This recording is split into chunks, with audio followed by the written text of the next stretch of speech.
Our children are amazing. We brought them home. We sat and watched these tiny humans.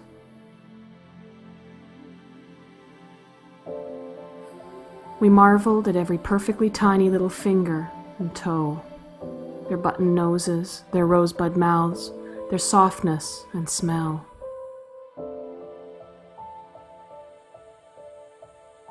We woke up in the night just to check if they were still breathing.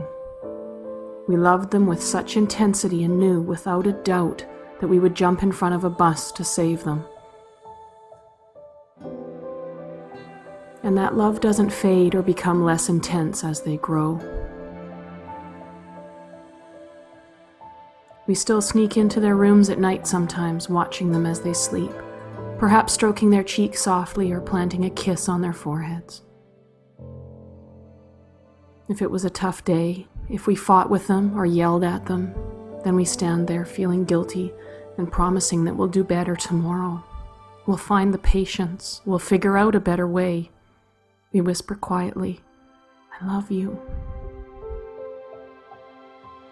And we worry. Are we doing a good enough job as a parent? Am I doing enough? Or am I missing some important stuff? Life is so busy that we don't always have the time to be the parents we want to be.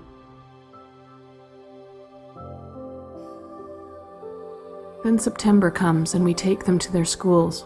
We walk into the classroom feeling like we're ripping our heart out of our chest and reluctantly handing it over to a teacher that we don't even really know and saying, "Here is my heart. Please, take care of it. It's so precious. It's so special to me. I don't know what I'd do without it. Please, please don't let it get hurt."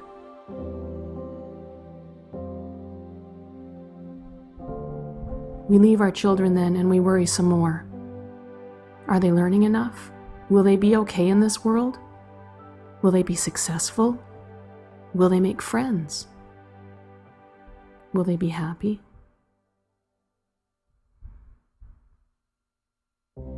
So we expect an awful lot of teachers and schools.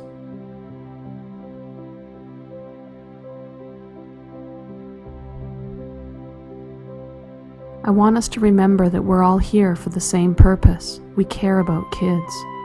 It's about creating an environment where every child can thrive.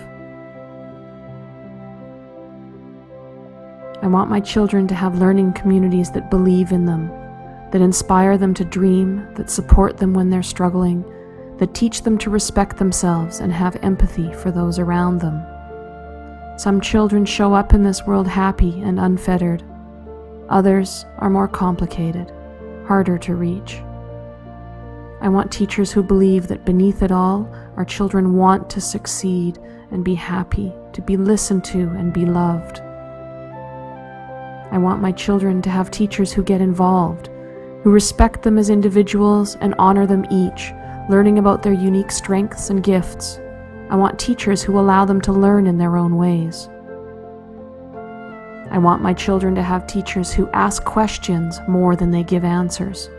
This is a complicated world and human beings are complicated creatures. They need adults who are learning with them, not teaching to them. I want my children to have a voice and to have teachers who listen to them, not just to what they say, but also to the quiet whispers behind their words, the things that children may be too afraid to say and that we can only hear by listening with our hearts. Really listening is how teachers will know how to help my children feel physically and emotionally safe and to help them take risks, because learning something new is always a risk. And finally, I want my children to learn by example, to be curious. I want teachers who model continuous learning, who self-reflect, who seek new challenges, who strive to learn every day. Yes, we want a lot for our children. And there's a critical question we have to ask ourselves now. What can we do to make sure every school, every classroom, every student, every child will thrive? There's something we need to understand. There is no answer. There is no simple answer. And there is no single answer. In fact, there are probably as many solutions as there are teachers and students. What can we do? Be the change that you want to see in the world. If these are the things we want for our kids, then we have to do them for our teachers as well.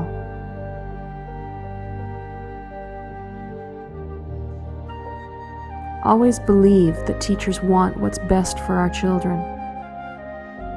Don't sit back and think someone else will figure it out. Get involved. Get to know your children's teachers. Show them you support them as they work to help your children thrive. Don't react or get defensive. Ask questions. Be willing to listen and seek to understand the reasons behind the actions or decisions. Be curious. Find out what your kids are learning. Find out about the issues that face our school districts. Open a conversation about what's working and what's not, about what we all need with your child, your teacher, your principal, your superintendent, your school board trustees, your government. Our children are worth it. Change happens one person at a time. What will you do today?